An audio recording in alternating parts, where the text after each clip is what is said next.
Hey, and welcome back.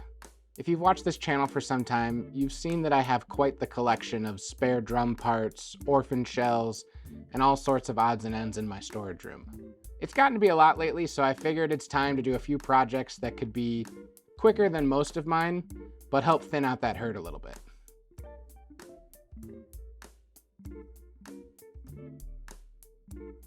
So here's the first one I'm going to get to. This is a 22 by 17 inch Yamaha Stage Custom bass drum shell, and this was the donor drum for a bunch of parts I needed on doing a 16 inch kick build for my friend Ryan.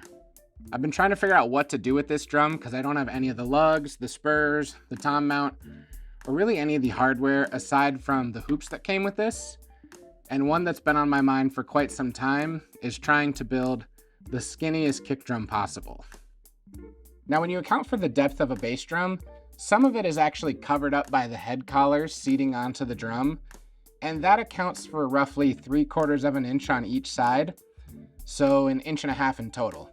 My idea here with this drum is to build a single tension kick drum that would have no hardware mounted to the shell, or you could say maybe a free floating shell, which means I don't really need much depth aside from the parts for the heads to seat and not bump into each other. So I'm going to take this over to my table saw and cut it down on either end so we can get a nice clean solid shell with no holes, cut some new bearing edges, and then we'll go from there and see what we come up with. As I got upstairs, I made sure to remove the badge off of the shell so I could turn it smoothly on the table saw. Usually when I cut down a shell, I try to just do it from one end, but in this case I needed to do it from both sides so that I could be left with a section of the shell that would have no holes from previous lugs or mounts of any kind. The total depth I settled on for this shell was going to be 3.5 inches, which allowed me to have enough room to put the badge back on the shell, as well as space for everything I'd need to tension and set up this drum. After I finished both of my cuts, I did a quick check to make sure they were flat on a granite table I have, but then got on to cutting bearing edges pretty quickly. I used a 45-degree chamfer bit on both sides with a slight reveal on the outside of the shell, which I could do in a single pass, and then a deeper cut on the inside where I did 2 to 3 passes to creep up on my desired profile. After I finished up at the router table, I went over the fresh edges with some sandpaper to smooth out the cuts and remove any burrs that may be left on the shell. And before heading back downstairs, I quickly screwed the badge back on. Before getting too much further along with assembly, I needed to go back in my storage room and find a few parts that I'd need to finish this project out, like bass hoops, tension rods, and drum heads. I wasn't sure if I'd have any tension rods that were long enough to thread through the claws on either hoop once assembled, so I did a dry fit to see, and unfortunately, I didn't have anything that would work. After getting a measurement, I realized I was going to need to order some tension rods just over 6 inches in length. My go-to for parts like this is always Drum Factory Direct, as they have pretty much every size imaginable, and they have the best prices with no minimum quantity order. After a few days of waiting, the longer tension rods arrived, and I could make sure they fit through the entire length of this drum when assembled.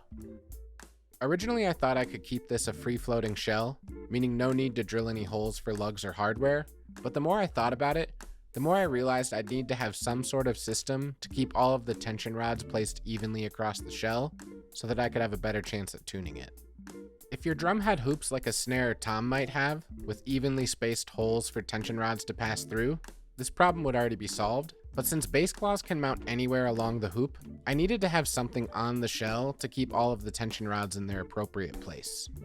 So after marking out a 6-lug layout template from this mat, I transferred that spacing across the depth of the shell and measured out the center point to drill a small pilot hole at each spot. I then ran over to my local hardware store and picked up a set of these screw eyes, which I thought would be a cheaper alternative to a single tension lug, but serve basically the same purpose. Ideally, it would have made sense to have an 8 to 10 lug layout on this shell, but I settled on 6 to help me keep the cost down and create less work in what I already viewed as an exploratory project. Years ago when I made my first single tension pancake snare, I found these square nuts on Amazon that matched the thread pitch of standard tension rods. The square head works perfect for keeping the nut fixed while you turn the tension rod with the drum key, and they fit great in the gap on all drum hoops I've tried. Once I had this drum tuned up, I went back into my storage room and grabbed a kick pedal, along with a set of DW hoop-mounted bass drum spurs. I originally bought these to use on a concert bass drum, but they've also been great on vintage drums where the original spurs just don't hold up to aggressive playing.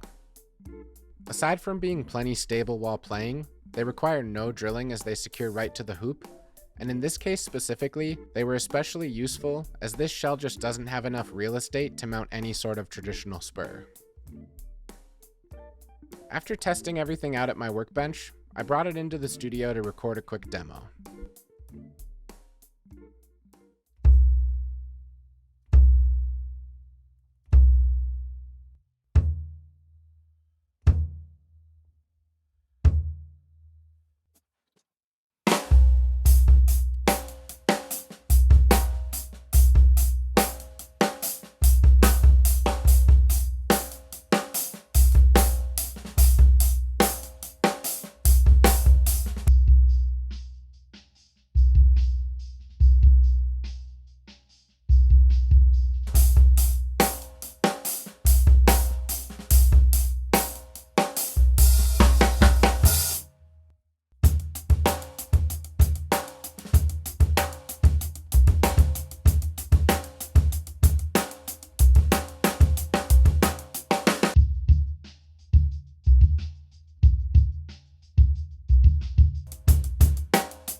I'd be lying if I said I had any plan on keeping this or using it long term. I honestly just thought it would be fun to see how narrow I could make a bass drum.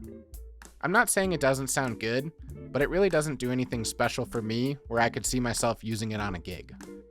Maybe I could pull this out for a studio session because the low tuning has a fun mix of tone and decay that's real unique when you go from playing off the head to burying the beater.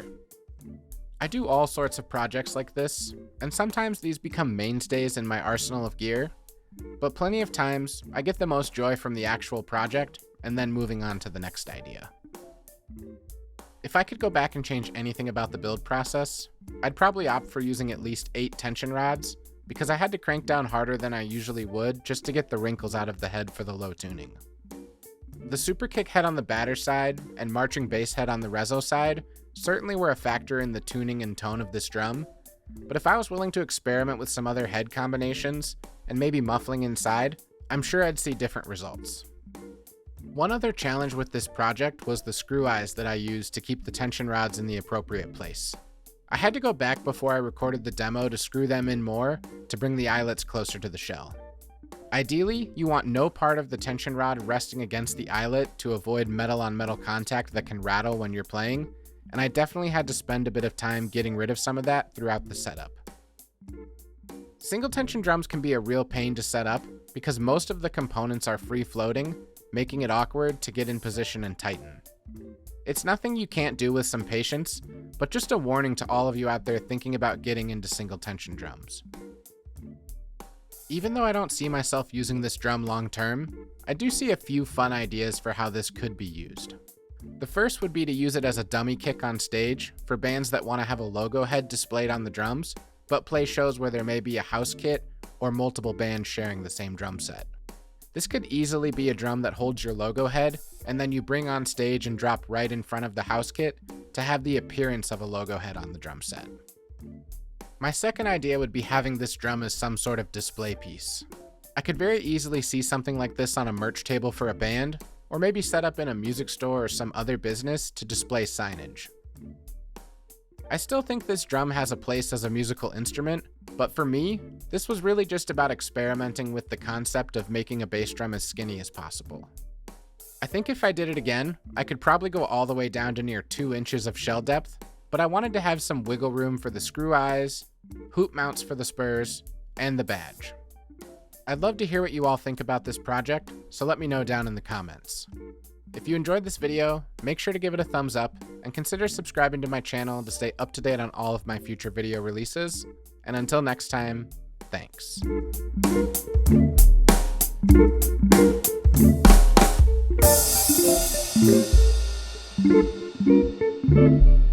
Thank you.